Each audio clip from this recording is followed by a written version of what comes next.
ये है लिंकी fun brand का बिल्कुल नया एंड्रॉइड एआई बॉक्स जिसका नाम है GT6 Pro, जो उनके पुराने अमेजिंग डिवाइस GT6 मॉडल का ही एक अपग्रेडेड वर्जन है, जिसे मैंने कुछ महीनों पहले अपने चैनल पे रिव्यू भी किया था। हाइलाइट्स की बात करें तो हमें इन दोनों में ही काफी चीजें सिमिलर ही मिलती हैं, लेकिन कुछ जरूरी एंड खास डिफरेंसेस भी हैं इन दोनों में। दोनों ही स्नैपड्रैगन के 8 कोर वाले 665 चिपसेट पे बेस्ड है, लेकिन GT6 Pro में हमें HDMI आउट पोर्ट के अलावा अब एक HDMI इन पोर्ट भी मिलता है। इस HDMI इन फीचर से हम अपने किसी भी मोबाइल डिवाइस या फिर किसी भी गेमिंग कंसोल के इंटरफेस को डायरेक्टली अपनी गाड़ी की ही स्क्रीन पे देख सकते हैं, जो कई लोगों के लिए एक बेहद मजेदार ऑप्शन हो सकता है। इस बार हमें एक USB-A पोर्ट भी मिलता है जो बहुत काम का है, जिससे हम या तो कोई भी ऑडियो या वीडियो फाइल्स को गाड़ी की स्क्रीन पे ही डायरेक्टली एक्सेस कर सकते हैं, या फिर अपना कोई भी डैश कैम भी इससे कनेक्ट कर सकते हैं। End of course GT6 Pro में अब हमें कई सारी RGB लाइट्स भी मिलती है, जिन्हें हम अपनी गाड़ी की लुक के हिसाब से इन्हें कस्टमाइज भी कर सकते हैं। और इन्हीं सब रीजंस की वजह से GT6 Pro लिंकी फन ब्रांड का सबसे पावरफुल डिवाइसेस में से एक भी है। बने रहिए मेरे साथ इस वीडियो के आखिर तक, क्योंकि मेरे पास अब सबके लिए एक एक्सक्लूसिव डिस्काउंट कूपन भी है सभी लिंकी फन परचेजेस के लिए। तो जल्दी से वीडियो को लाइक, शेयर और चैनल को सब्सक्राइब करने के साथ साथ बेल आइकन को भी दबा लें। और अब बिना और देरी करते हुए इस वीडियो को हम शुरू कर लेते हैं। GT6 Pro हमें मिलता है इस कलरफुल रेक्टेंगुलर बॉक्स में। बॉक्स कवर के सामने हमें GT6 Pro की एक पिक्चर मिलती है जो देखने में काफी बढ़िया लग रहा है। एंड्रॉइड एआई बॉक्स और चिपसेट की इन्फॉर्मेशन भी दी गई है यहाँ पे। बॉक्स कवर के एक साइड पे हमें Android auto, Apple CarPlay and 4K video playback के लोगोस मिलते हैं, और दूसरी साइड पे हमें हाइलाइट्स मिलते हैं Google play store, GPS, RGB lighting and plug and play के। मैंने टॉप वेरिएंट मंगवाया था इसका, जो है 8GB रैम के साथ 128GB रोम या इंटरनल मेमोरी। इसके अलावा सिर्फ एक और स्टोरेज वेरिएंट है जो है 4GB रैम 64GB रोम के साथ। बॉक्स कवर के पीछे हमें डिवाइस की काफी सारी इन्फॉर्मेशन मिलती है। और हाँ, GT6 Pro इंस्टॉल्ड आता है एंड्रॉइड 13 वर्जन के साथ। हम यहाँ पे कुछ रिपीटेड इन्फॉर्मेशन भी देख सकते हैं। लिंकी फन GT6 Pro को किसी भी गाड़ी में चलाने के लिए एक ही मेजर रिक्वायरमेंट है, और वो है कि उस गाड़ी में पहले से ही वायर्ड एप्पल कारप्ले का फीचर आता हो फैक्ट्री फिटेड स्क्रीन में ही।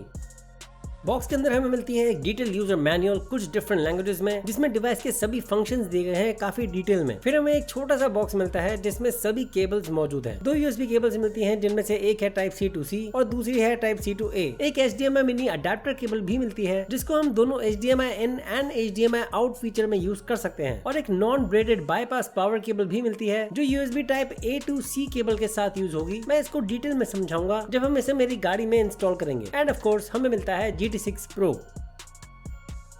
ये डिवाइस देखने में इसके पुराने मॉडल से काफी सुंदर एंड स्लीक है। मैं इमीडिएटली नोटिस कर सकता हूँ कि इसकी बिल्ड क्वालिटी काफी इंप्रूव हो चुकी है। बहुत सॉलिड एंड हाई क्वालिटी लगता है ये। ऊपर सामने की तरफ मिलती है कंपनी ब्रांडिंग इस शाइनी कलर्ड एरिया के ऊपर, और मुझे GT6 Pro का कलर कॉम्बिनेशन काफी पसंद आया। इस सिल्वर एरिया के चारों ओर हमें RGB लाइट्स मिलती हैं। हमें यहाँ एक यूनिक डिजाइन मिलता है जो मोस्टली सर्कुलर है, लेकिन इसकी एक साइड बाहर की तरफ निकली हुई है, जिसमें दिए गए हैं इसके ज्यादातर पोर्ट्स और थोड़ी सी और RGB लाइटिंग भी। SIM card micro SD card slots को एक अलग से रबर केसिंग भी मिलती है इस बार। वैसे ये डिवाइस काफी हल्का भी है। पीछे की तरफ हम एक और बार इसके कुछ हाइलाइट देख सकते हैं, काफी सारे वेंटिलेशन होल्स के साथ, जो इसको ठंडा रखने में मदद करेंगे। चलिए तो अब हम इसे मेरी गाड़ी किया सोनेट में कनेक्ट करके इसे टेस्ट कर लेते हैं। मेरी गाड़ी में एक USB टाइप A पोर्ट मिलता है, दोनों wired Apple CarPlay and wired Android auto के लिए। मतलब कि साथ में दिया गया type C to C cable मेरे किसी काम की नहीं है। अगर आपकी गाड़ी में एक टाइप C पोर्ट है टाइप A के बदले, तो आपको बस केबल की एक साइड को डालना है डिवाइस में और दूसरी साइड को डालना है गाड़ी के टाइप C पोर्ट में, और ये डिवाइस आसानी से चल जाना चाहिए। लेकिन मेरे केस में ब्रांड रेकमेंड करता है कि हम type A to C cable की दूसरी साइड को बाईपास पावर केबल में डालें, जिसके बाद फिर ये हिस्सा जाएगा गाड़ी के टाइप A पोर्ट में और दूसरा हिस्सा जाएगा एक USB कार्ड चार्जर में, जो बाय द वे पैकेजिंग में इंक्लूडेड नहीं आता। तो आपको इसे खरीदना पड़ सकता है अपनी गाड़ी के लिए। पर्सनली मैं इस साइड को मेरी गाड़ी की इस type A charging only port में डाल रहा हूँ, जो बिना किसी दिक्कत के काम कर रहा है। तो अगर आप भी ये डिवाइस खरीदने की सोच रहे हैं, तो शायद आपको भी ऐसा ही कोई पोर्ट पहले ट्राई कर लेना चाहिए है, अगर आपकी गाड़ी में ऐसा कोई पोर्ट आता हो तो। और करीब 25 से 30 सेकंड्स के बाद आपको एक वार्निंग पेज दिखाई देगा स्क्रीन पे, जिसमें बेसिकली हमें बताया जाता है कि गाड़ी चलाते समय वीडियोस देखना सेफ नहीं है, और हमें ऐसा बिल्कुल भी नहीं करना चाहिए। हमेशा की तरह इस तरह की वीडियोस मेनली बनाई जाती हैं आपकी गाड़ी में बैठे को पैसेंजर्स के लिए, और ना कि उनके लिए जो गाड़ी चला रहे होते हैं। हो सकता है कि ये डिवाइस पहली बार यूज करने में खुद से रीस्टार्ट हो जाए, जो बेसिकली आपकी गाड़ी के स्क्रीन साइज के हिसाब से ऑटोमेटिकली कैलिब्रेट करेगा, और हो गया। गया। आपको भी अपनी स्क्रीन पे अब ऐसा ही एक यूजर इंटरफेस देखने को मिलना चाहिए है, जो हम यहाँ देख सकते हैं। डिवाइस के ऑन होते ही हम सबसे पहले नोटिस कर सकते हैं इसके ऊपर की एम्बिएंट लाइट्स को। डिवाइस के अंदर हमें इसके लिए एक डेडिकेटेड ऐप भी मिलती है, जिसमें हमें कई सारे ऑप्शंस मिलते हैं इसकी लाइट्स को चेंज करने के लिए। हमें टोटल 9 डिफरेंट लाइटिंग मोड्स मिलते हैं इन्हें ऑफ करने के अलावा। अब अपनी गाड़ी के एस्थेटिक्स के हिसाब से इन लाइट्स को चेंज कर सकते हैं अगर आप चाहो तो। इस डिवाइस का एक यूएसपी या यूनिक सेलिंग पॉइंट है इसमें दिया गया यूएसबी ए पोर्ट। मतलब कि आप अपनी गाड़ी की स्क्रीन को एक एंटरटेनमेंट पावर हाउस बनाने के अलावा अब आप इसके साथ दिए गए यूएसबी ए पोर्ट को यूज कर सकते हैं किसी भी डिवाइस से कनेक्ट करने के लिए, जैसे कि एक माउस, एक पेन ड्राइव, ऑफलाइन वीडियोस देखने के लिए, या फिर एक डैश कैम भी, जो सच कहूँ तो काफी बढ़िया काम करता है, स्पेशली अगर आपकी गाड़ी में ज्यादा यूएसबी पोर्ट्स ना हो तो। मेरा फ्रंट डैश कैम 70 माई ओमनी बिना किसी दिक्कत के काम कर रहा है, जिसको अब पावर मिलती है टी-बॉक्स यूएसडी के यूएसबी ए पोर्ट से। और क्योंकि हम किसी पेन ड्राइव को इससे कनेक्ट करके आसानी से पर्सनल वीडियोस या मूवीज भी देख सकते हैं सामने स्क्रीन पे, ये फीचर आई थिंक कईयों को पसंद आने वाला है। मेन मेन्यू को देखें तो हमें यहाँ काफी कुछ मिलता है। हो सकता है कि इन आइकन्स की अलाइनमेंट आपकी गाड़ी या रीजन के हिसाब से थोड़ी अलग हो, लेकिन आपको ये सभी एप्स दिखाई देनी चाहिए। आप तुरंत ही नोटिस करेंगे एक छोटी सी बबल जिसे आप स्क्रीन पे कहीं भी ड्रैग कर सकते हैं, जिसपे क्लिक करने पे हमें 4 ऑप्शंस मिलते हैं, back button, home button, voice या गूगल असिस्टेंट और मल्टीटास्क बटन भी, जो सभी ओपन एप्स दिखाता है। ये बबल या टच कंट्रोल असिस्टेंट हमेशा स्क्रीन पे रहता है। हो सकता है कि ये गायब हो जाए, लेकिन आप जैसे ही स्क्रीन को टच करेंगे ये दोबारा विजिबल हो जाएगा। अगर आपकी गाड़ी में टच स्क्रीन ना हो तो भी आप इस डिवाइस को यूज कर सकते हैं एक ब्लूटूथ माउस को यूज करके, जो बिना यूएसबी डोंगल के चलता हो। स्क्रीन की राइट साइड जो आपकी स्क्रीन की लेफ्ट साइड हो सकती है, ज्यादातर एप्स खोलने पे भी स्क्रीन पे रहेगी, जिसमें हमें time, wifi status, SIM card signal strength, memory card connectivity status, Bluetooth और लोकेशन की डिटेल्स मिलती हैं। हमें 4 आइकन्स मिलती हैं, जो है नेविगेशन, म्यूजिक, सारी एप्स, वीडियोस और सबसे नीचे होम बटन, जो मेन मेन्यू भी है। इन चारों बटन्स को हम कॉन्फ़िगर कर सकते हैं सेटिंग्स में जाके, उसके बाद एपीके पैथ कस्टमाइजेशन सेटिंग्स, और फिर उन चारों बटन्स के डिफॉल्ट एप्स को सेलेक्ट कर सकते हैं। यहाँ पे इनके लेफ्ट में चले तो हमें अपनी मर्जी के 4 एप्स को ऐड करने का ऑप्शन भी मिलता है, जिनके ऊपर के दोनों एप्स हम चेंज या रिप्लेस नहीं कर सकते, जो है फाइल मैनेजर और क्लियर टास्क। चारों में से किसी भी आइकन को टच और होल्ड करके उन्हें रिप्लेस या रिमूव करें। यहाँ हमें नीचे डिवाइस के इंटरफेस से बाहर निकल के गाड़ी के मेन्यू में जाने का ऑप्शन भी मिलता है। जैसे कि आप देख ही सकते हैं, इसका इंटरफेस काफी स्मूथ एंड स्नैपी है। हमें फिर ऑप्शंस मिलते हैं, या तो wireless Android auto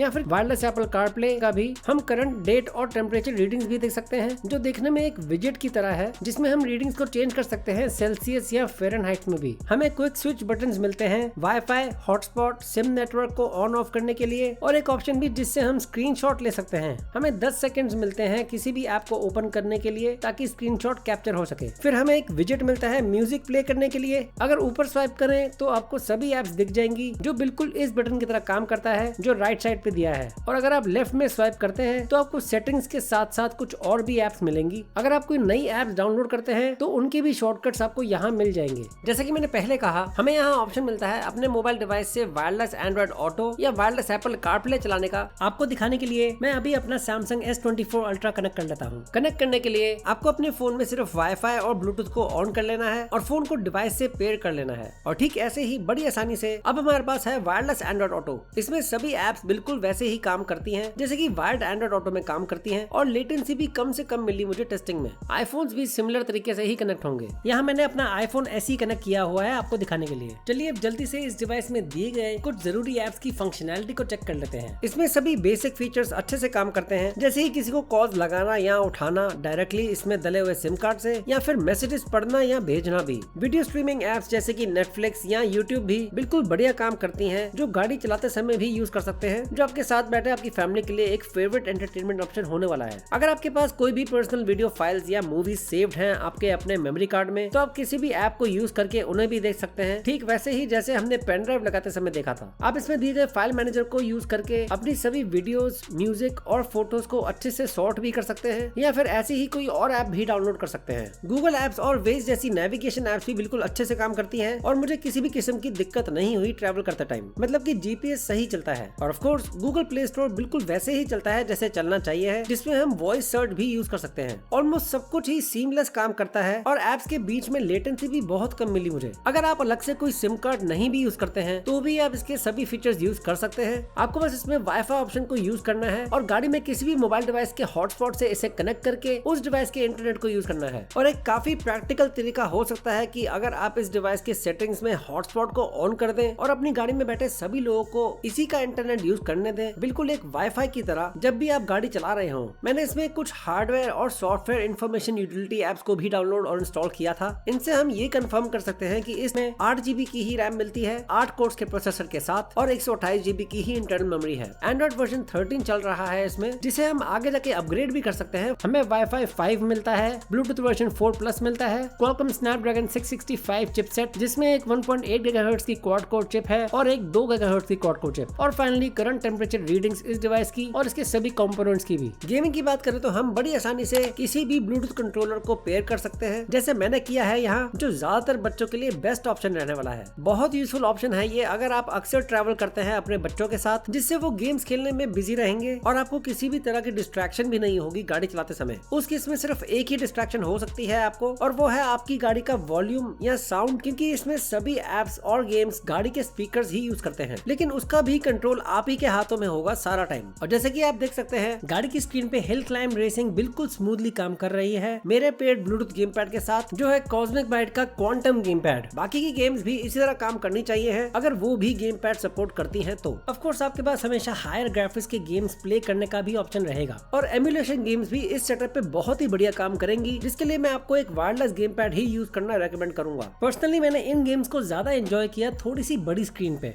GT6 Pro में अब हमें एक HDMI इन पोर्ट भी मिलता है, जिससे हम अपने मोबाइल डिवाइस या फिर किसी भी गेमिंग कंसोल के इंटरफेस को डायरेक्टली अपनी गाड़ी के स्क्रीन पे भी देख सकते हैं। सभी रिक्वायर्ड केबल्स को एक साथ कनेक्ट करने के बाद आपको बस लिस्ट ऑफ एप्स में इस HDMI इन आइकन को क्लिक करना है। इस ऐप को खोलते ही आप गाड़ी की स्क्रीन पे उस डिस्प्ले इंटरफेस को देख पाएंगे, और जैसे कि आप यहाँ देख सकते हैं मैंने बड़ी आसानी से अपनी गाड़ी की स्क्रीन पे इस डिवाइस की वजह से Samsung DeX फीचर भी एक्सेस कर लिया, जो मैं पहले कभी भी किसी और डिवाइस के साथ नहीं कर पाया, और इसमें मुझे लैग या लेटेंसी भी ना के बराबर मिला। और यही नहीं, मैंने अपने फोन की स्क्रीन को यहाँ मिरर भी कर लिया बड़ी आसानी से। मेरे ख्याल से ये HDMI इन फीचर आपके लिए एक बेहद यूजफुल फीचर हो सकता है अगर आपके पास PlayStation 5 या Xbox जैसा कोई गेमिंग कंसोल है, एंड अगर आप अक्सर ट्रैवल करते रहते हैं अपने बच्चों के साथ या फिर किसी लॉन्ग रोड ट्रिप में भी।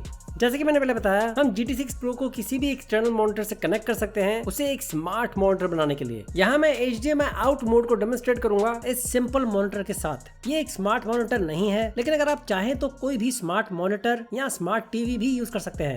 सिंपली मॉनिटर या टीवी की HDMI केबल को साथ में दिए गए HDMI अडेप्टर में डालें, जो फिर कनेक्ट होगा डिवाइस से। आपको कम से कम एक 5 वोल्ट का वॉल अडेप्टर भी यूज करना होगा डिवाइस को पावर देने के लिए, और हो गया। अब हम इस डिवाइस के हर एक ऐप और फीचर को यूज कर सकते हैं, वो भी घर के वाईफाई को इस्तेमाल करके, जिससे HDMI in and HDMI out दोनों ही सबसे अच्छे फीचर्स बन जाते हैं इस डिवाइस के, क्योंकि ज्यादातर एंड्रॉइड AI बॉक्सेस में ये वाले फीचर्स मिलते ही नहीं है। मतलब कि मुझे ये डिवाइस आप सबको रेकमेंड करना एक काफी आसान डिसीजन था। पैसा वसूल डिवाइस है ये।